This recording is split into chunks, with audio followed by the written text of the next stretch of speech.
안녕하세요. 지인 언니예요. 혹시 오늘 처음 오신 분들을 위해서 잠깐 저를 소개를 하자면 저는 뉴욕에 살고 있는 주부 유튜버예요. 지금은 한국과 뉴욕을 오가면서 일상부터 뭐 여행, 뷰티, 살아가는 이야기까지 다양한 컨텐츠를 만들고 있습니다. 근데 여러분, 혹시 꼬꼬무가 뭔지 아세요? 꼬리에 꼬리를 무는 이야기라는 프로그램인데 제가 한국에 나올 때마다 가장 즐겨보는 프로그램이에요. 보다 보면 오, 한국 이런 사건이 있었어? 하고 막 깜짝 놀라는 그런 순간이 있는가 하면 맞아, 그때 그랬어 하면서 막 옛 기억이 밀려오는 그런 순간도 있거든요. 그거를 보다가 문득 이런 생각이 들었어요. 내가 이 이야기를 여러분들께 직접 전해보면 어떨까? 사실 제가 뉴욕에 있을 때 이 라디오 생방송 진행을 13년 동안 진행을 해왔어요. 그래서 이야기를 목소리로 전달하는 일이 저에게는 정말 익숙하고 또 좋아하는 일이기도 하거든요. 자, 특히 해외에 계신 분들, 한국을 떠나서 살다 보면 그 시절 그 공기, 또 그 사건들, 그 감각들이 정말 문득문득 굉장히 그리울 때가 있잖아요. 그래서 새롭게 준비를 해봤습니다. 지인 언니가 전하는 세상 이야기. 제이스토리. 사실 이전에 제가 제이스토리라는 채널을 따로 만들어서 잠깐 진행을 했었어요. 근데 여러 가지 사정 속에 계속 운영을 못했는데 다시 한번 새롭게 출발을 해보려고 합니다. 한국의 역사 속에 숨어있던 크고 작은 사건들을요, 제가 직접 파헤쳐서 매주 한 편씩 여러분께 전해드리려고 해요. 흥미롭고 또 때로는 씁쓸하고 가끔은 가슴 따뜻한 그런 이야기들로 찾아올 예정이에요. 자, 앞으로 많이 응원해 주시고요. 저도 열심히 준비해서 늘 알차고 새롭게 오도록 하겠습니다. 자, 그럼 오늘 그 첫 번째 이야기 출발해 보실까요?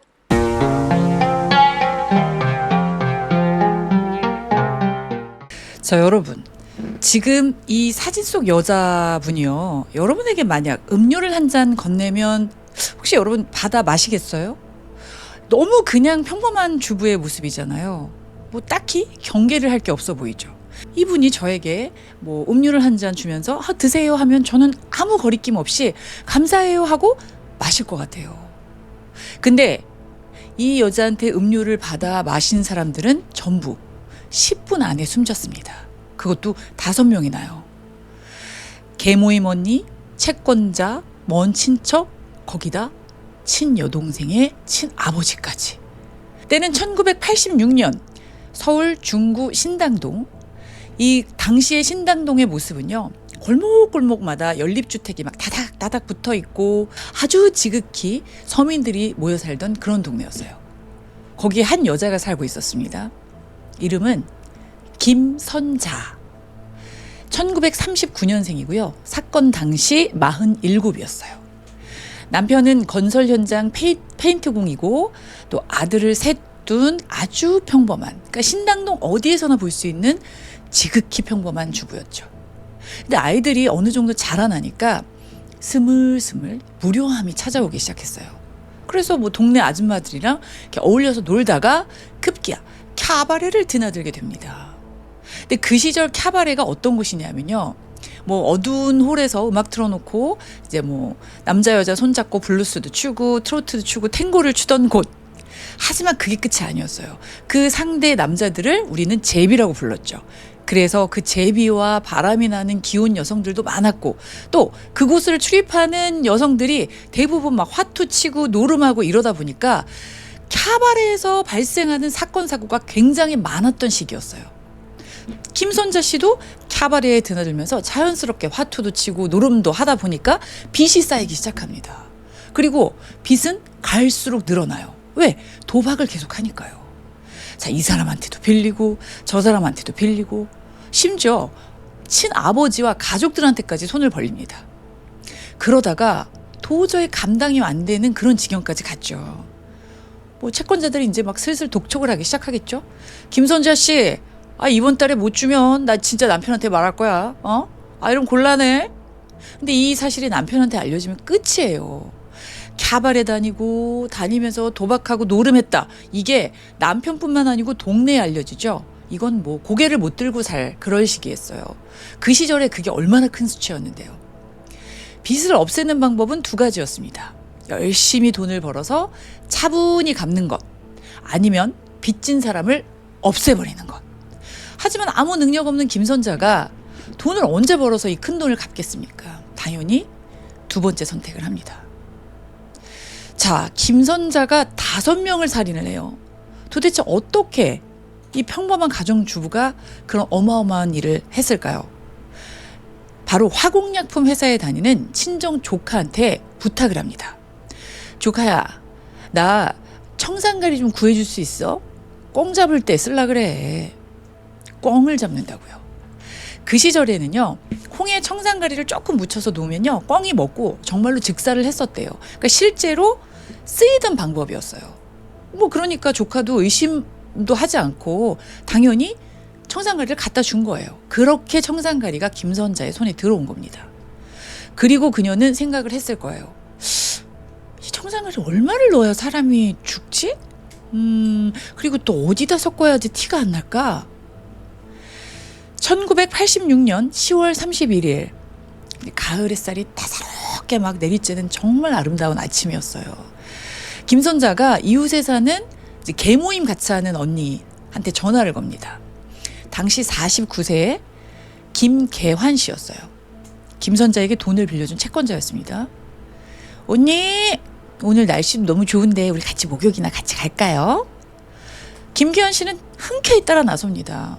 당시에는요, 각각 집안에 있는 이제 욕실, 그 환경이 그렇게 좋지는 않기 때문에 시설이 대부분 다 막 동네 친구들, 이웃들하고 삼삼오오 모여갖고 목욕탕을 가던 시기였어요. 저도 그렇게 막 할머니 쫓아가고 엄마 쫓아가고 열심히 다녔습니다. 그 당시에. 자, 당연히 뭐 아는 동생이 목욕탕 가자는데 뭘 의심을 하겠어요. 그냥 바로 따라 나섭니다. 그리고 신당동 목욕탕으로 함께 걸어가요. 예, 너무너무 아름다운 날이었다고 했잖아요. 예, 기분 좋게 들어가서 옷 벗으면서 뭐 동네 얘기, 장본 얘기, 애들 학교 얘기 막 이렇게 막 수다를 떨고 있었어요. 근데 갑자기 김선재가 가방에서 쓱 손을 넣더니 쌍화탕 한 병을 쓱 꺼내는 거예요. 언니 이거 마셔봐요. 진짜 몸에 좋은 거야 이거. 언니 이거 유행하는 거 알지 이거? 완전 진짜 짱이야 언니 먹어. 김계환 씨는 뭐 이런 거를 이러면서 기분 좋게 당연히 받았겠죠. 아니 뭐 동생이 목욕탕에서 쌍화탕 하나 주는데 뭘 의심을 하겠어요. 네, 여러분 여기서 잠깐, 왜 하필 쌍화탕이었을까요? 쌍화탕은요, 계피향이 굉장히 강하잖아요. 한방 냄새도 막 강하고 그 강한 향이 청산가리 냄새를 완전히 덮어버리는 거예요. 또 색깔도 아주 탁하죠. 어둡고. 청산가리 가루가 들어가도 전혀 티가 안 나죠. 김선자가 이렇게 계획적으로 선택한 음료가 바로 쌍화탕이었어요. 김계환 씨는 쌍화탕을 받아서 마셨습니다. 벌컥벌컥. 이 달콤하면서 쌉싸름한 그 맛을 느끼면서 뭐 평소와 다를 게 없이 마셨겠죠. 알아챌 방법이 없었습니다. 먹어봐야 하는 거예요. 아니나 다를까 몇 분이 지나지 않아서 갑자기 막 가슴을 부여잡습니다. 막 가슴이 조여드는 거예요. 숨도 막 막히고 온몸이 막 떨리는 경련이 옵니다. 입에서는 거품이 흘러나오고요. 자, 그렇게 탈의실 바닥에 쓰러집니다.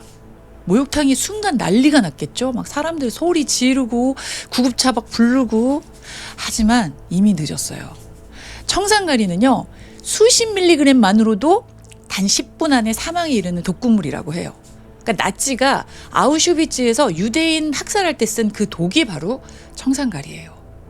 그 짧은 혼란의 순간을 틈타서 김선자는 쓰러진 언니의 목에서 목걸이와 반지를 슬그머니 빼서 가방에 쓱 넣고 있었어요. 곧 경찰이 옵니다. 하지만 1986년엔 법의학 수사관 자체가 없었어요. 그냥 목욕탕에서 심장마비로 사망하는 경우가 정말 자주 있었던 시절이었으니까요. 뭐 결국 사인은 심장마비, 이렇게 단순 처리됩니다. 1차 범행이 김선자에게 성공적으로 끝난 거예요. 김선자에게 이번 사건은요, 그저 그냥 살인 실험이었어요. 뭐 청산가리를 얼마나 줘야 실제로 죽는지, 어떤 식으로 고통을 받아서 죽는지 그냥 실제 눈으로 보고 몸으로 확인한 것뿐이에요. 자, 5개월 뒤인 1987년 4월 4일.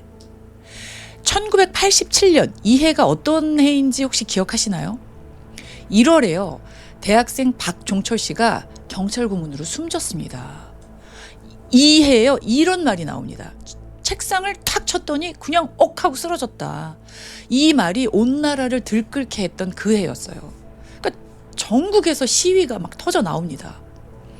이 말은 형사들이 모두 시위 진압에 동원이 됐다는 뜻이에요. 그러니까 살인 수사를 담당해야 할 형사들까지 대하가 막 명동, 광화문으로 다 나가 있었어요. 살인 사건이 제대로 수사가 될 수 있는 상황이 아니었단 말이죠. 그 혼란의 봄날, 김선자가 두 번째 범행을 준비합니다.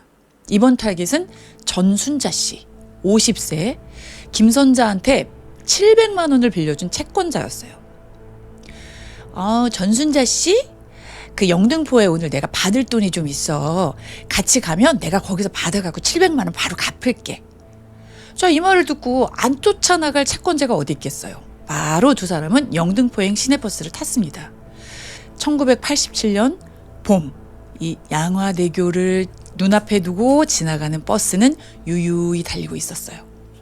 그때 김선자가 또 조용히 가방에서 음료 한 병을 꺼냅니다. 이거 좀 마셔봐요. 진짜 몸에 좋은 거야. 쭉쭉쭉 마셔요. 전순자 씨가 역시 받아서 쭉 들이킵니다. 여전히 버스는 달리고 있었고요. 예. 아무도 이들을 주목하진 않았죠. 하지만 순간 전순자 씨가 또 가슴을 부여잡고 쓰러집니다. 예. 버스 안이 갑자기 또 아수라장이 됐겠죠? 병원으로 이송됐지만 전순자 씨는 곧 숨을 거둡니다. 근데 이번에는 부검을 했어요. 그 부검 결과 독극물이 검출이 됩니다. 자, 이번에는 용산경찰서 형사가요, 처음으로 이 김선자라는 여자를 의심하기 시작해요. 목욕탕 사건 현장에도 있었고, 이번에도 같이 있었다. 요거를 파악을 한 거예요. 하지만 증거가 없었어요. 증거가. 왜? 음료수병이 유일한 증거인데 이 음료수병은 이미 사라졌고 1987년에 형사들은 다른 데 다 정신이 가 있었으니까. 자, 이렇게 또 흐지부지 지나갑니다. 1988년 2월 10일 세 번째 타겟을 잡습니다. 세 번째 타겟은 김순자 씨. 46세, 120만 원을 빌려준 이웃이었어요. 당시에는 순자란 이름이 굉장히 흔한 시절이었기 때문에 앞서도 전순자 씨, 이번에도 김순자 씨. 성만 달라졌네요. 내가 불광동에서 받을 돈이 있는데 같이 좀 가줘요. 그러면 가서 돈 받아서 바로 갚을게. 똑같은 방법으로 접근을 합니다. 그래서 둘이 같이 또 불광동으로 가요. 근데 아무리 기다려도 돈 줄 사람이 안 나타나요. 진짜 어디 갔지? 돈 받아야 되는데. 정말. 우리 기다리는 동안 이거나 좀 마시고 있어요. 그러면서 김선자가 꺼낸 게 율무차였어요. 쌍화탕에서 율무차로 바뀐 거예요. 김순자 씨가 또 그걸 마셨습니다. 마시면서도 뭔가 좀 이상한 거예요. 마셨는데 속이 막 울렁울렁거리고 막 구역질이 올라오는 거예요. 하지만 이번에는 바로 쓰러지진 않았어요. 기분이 너무 이상해서 이제 택시를 잡았어요. 같이 집에 가려고. 근데 택시 안에서도 막 증세가 막 심해지는 거예요. 그걸 보고 김선자가 어떻게 속이 안 좋은가 봐. 내가 얼른 내려갖고 소화제 좀 사올게. 그리고 김선자가 택시에서 딱 내리는 순간 본능적으로 김순자가 여기서 도망가야 돼 라고 생각을 해요. 빨리 가줘요. 빨리 기사님 빨리 출발해 주세요. 이래서 기사가 그냥 출발을 했습니다. 그리고 나서 백미러를 뒤를 딱 보니까 김선자가 택시 뒤에서 이렇게 보고 있는 거예요. 그러면서 택시가 멀어지니까 점점 이렇게 작아지는 모습이 보입니다. 너무 소름 끼치지 않나요? 자, 그렇게 김순자 씨는 극적으로 살아납니다. 근데 여러분, 이번에는 어떻게 살았을까요? 바로 쓰러지질 않았을까요? 달라진 게 있었죠. 그래요. 바로 율무차가 비밀이었어요. 쌍화탕은 우리 몸에서 활성제 역할을 합니다. 반면 율무차는 억제제 역할을 해요. 그래서 율무에 들어있는 전분 성분이 청산가리가 막 활성화되는 걸 막아버린 거예요. 쌍화탕을 쓸 때는 청산가리 효과가 더 강하게 나왔는데 율무차를 쓰니까 똑같은 양을 넣었는데도 효과가 절반으로 떨어진 거예요. 요 김선자의 무지가 우리 김순자 씨의 소중한 목숨을 살리게 된 거예요. 그리고 며칠 뒤에 김선자가 직접 현금으로 120만 원을 들고 김순자 씨를 직접 찾아가요. 의심을 없애기 위해서 빨리 그냥 빚을 갚아버린 거예요. 별일 없죠? 저번에 그때 막 아픈 것 같아갖고 걱정했잖아. 요즘 좀 어때요? 하면서. 만약에 요즘 같았으면 이런 상황 딱 나타나면 신고부터 했겠죠. 하지만 그 당시에 그냥 우리 순자 씨는 돈을 받았으니까 그냥 없었던 일, 돈 받았으니까 됐지 하고 흐지부지 또 넘어가요. 그러면서 또 이 사건도 마무리가 됩니다. 1988년이 됐습니다. 용산경찰서 형사가요, 의심의 눈초리를 자꾸 보내고 있다는 걸 이제 김선자도 슬슬 눈치를 챕니다. 그래, 자꾸 내가 낯선 사람을 죽이니까 의심을 받는 것 같아. 그렇다면 나한테 가장 가까운 가족을 죽이면 어떨까? 만약에 딸이 아빠랑 버스를 타고 가다가 아버지가 갑자기 쓰러졌다? 친동생이랑 함께 외출을 했는데 동생이 갑자기 사망했다. 에이, 설마 가족인데 날 의심하겠어? 자, 이런 결정을 내리죠. 왜냐하면 그 시절엔 딸이 아버지를 독살했다, 친동생을 죽였다, 이런 사건은 상상도 못할 시기였으니까요. 1988년 3월 27일, 그날은 친척 집에서 환갑잔치가 있는 날이었어요. 뭐 이런 날이면 온 친척 모이고 잔치국수 먹고 또 막 막걸리들 한 잔씩 마시면서 오랜만에 막 정다운 시간을 보내는 그런 날이잖아요. 김선자도 아버지를 모시고 그 잔치에 갑니다. 아버지 김종춘 씨, 당시 73세였어요. 물론 딸에게 엄청난 돈을 빌려준 상태였고요. 잔치가 끝나고 이제 집으로 돌아오는 시외버스예요. 노을이 쫙 창밖을 비치고 있고, 이렇게 겉으로 봤을 때는 아버지와 딸이 나란히 앉아서 정답게 담소를 나누고 있는 모습이었어요. 잔치에서 만난 친척 얘기, 어릴 때 추억 얘기, 뭐 그런 아주 소중한 이야기를 나누는 멋진 그런 장면이었죠. 근데 그 버스 안에서 김선자가 정말 해서는 안 될 일을 하죠. 바로 가방에서 또 건강 음료를 꺼냅니다. 아버지, 이거 좀 드세요. 이거 몸에 엄청 좋은 거야. 아니, 세상에 딸이 챙겨준 건강음료를 안 마시는 아버지가 어디 있겠어요. 당연히 뭐 그냥 정말 기분 좋게 받아 마셨겠죠. 뭘 의심하겠어요. 그리고 곧 버스 안에서 쓰러집니다. 병원으로 옮겼지만 바로 숨을 거뒀어요. 사인은 고령에 따른 심장마비. 73세 노인이니까 누구도 의심하지 않았어요. 그리고 곧 화장을 했습니다. 근데 이 화장을 한 게 나중에 수사에서 정말 큰 걸림돌이 됩니다. 한 달 뒤인 4월 29일, 이번엔 친여동생입니다. 김문자 씨, 43세. 언니한테 자그만 채 1,000만 원을 빌려준 상태였어요. 그날 두 자매는 함께 또 버스를 탔습니다. 그리고 언니가 또 음료를 건넸어요. 동생은 또 아무 의심 없이 받아 마셨죠. 버스 안에서 쓰러지고 주변 승객들은 또 놀라서 부축을 하고 병원으로 데려가고. 자, 그런데 이 사건이 일어난 그 순간 재판 기록에 남은 목격자 증언이 있었어요. 동생은 거품을 물고 쓰러지는데 김선자의 얼굴에는 정말 아무런 변화가 없었어요. 당황한 기색도 슬픈 표정도 아무것도 없었어요. 오히려 살짝 웃음을 띠고 있었어요 라는 증언이 나옵니다. 그리고 동생이 병원으로 실려가자 김선자가 이렇게 말합니다. 저 이 여자 모르는 사람이에요. 처음 봐요. 그렇게 자리를 떴어요. 그리고 곧장 동생 집으로 향합니다. 집안을 다 뒤졌어요. 다이아몬드 반지, 기금속, 뭐 통장, 챙길 수 있는 건 다 챙깁니다. 현금도 바로 가서 인출을 했어요. 그렇게 여동생 김문자 씨는 그날 병원에서 숨을 거뒀습니다. 1988년 8월 8일, 8이 4개가 들어가네요.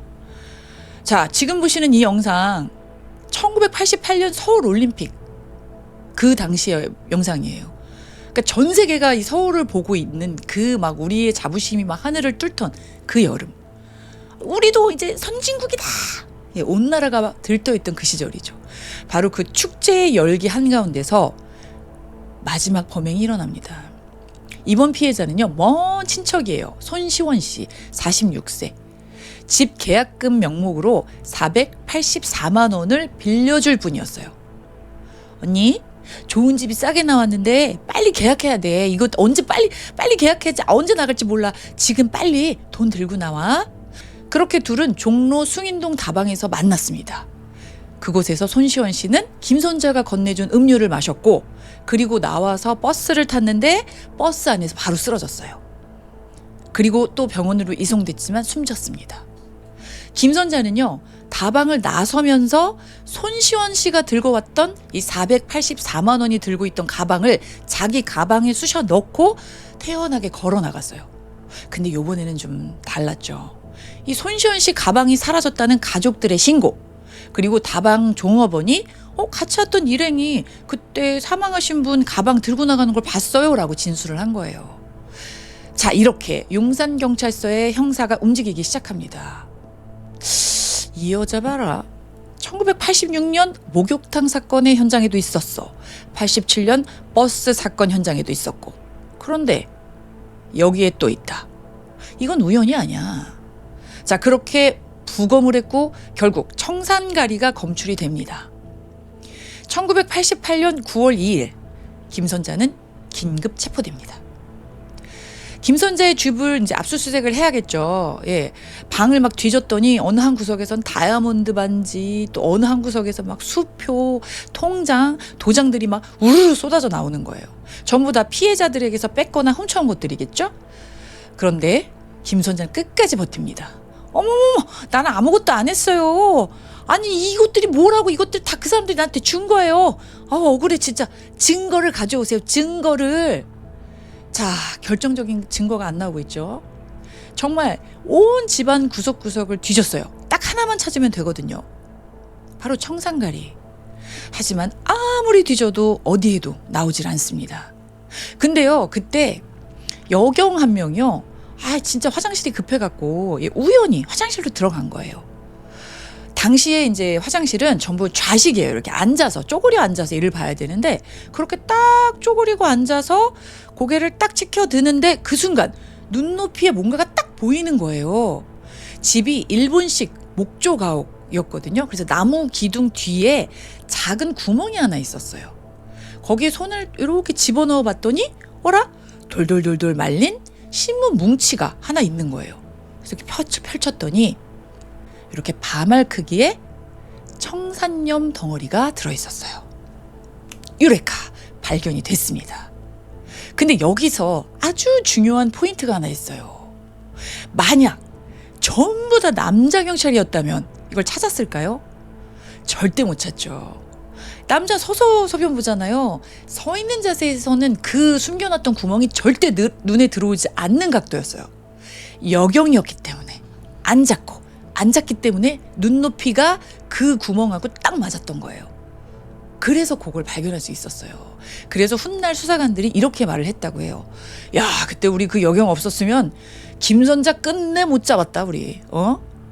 자, 김선자는 그렇게 용서받지 못할 짓을 했기 때문에 벌을 받습니다. 하지만 재판에서 김선자는 끝까지 부인을 합니다. 나는 아무것도 안 했어요. 억울합니다. 아니, 증거도 없이 날 가둬놓다니, 이건 말도 안 돼요. 풀어요. 경찰이 무덤을 파헤쳐서 부검을 하고요. 시체, 세구에서 청산가리가 모두 검출이 됐는데도 끝까지 인정하지 않아요. 아니, 왜 이렇게까지 부인을 했을까요? 증거란 증거가 다 나왔는데. 범죄 심리 전문가들은요, 이렇게 분석을 했어요. 김선자에게 살인은요, 처음엔 그냥 빚을 갚는 수단이었다. 그런데 점점 살인 자체에 중독이 됐을 것이다. 살인을 하고 그 살인이 또 살인을 불렀고. 그리고 저렇게 부인하는 행동도 일종의 본인한테는 연극이었을 것이다. 내가 주인공인 무대. 증거를 대봐요.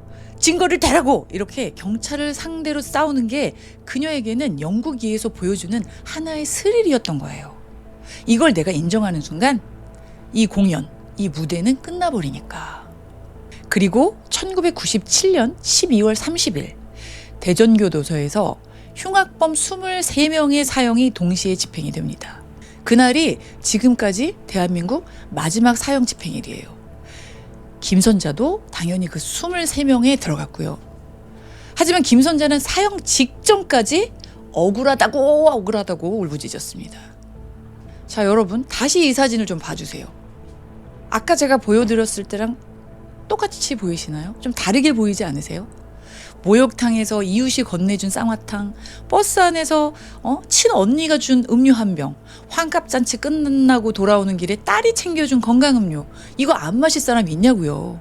우리가 매일 경험하고 매일 부딪히는 아주 그 평범한 사람들과 그 순간들에서 이 일이 벌어진 거예요. 자, 그리고 이 사건이 제대로 알려지지 않은 또 하나의 이유가 있었어요.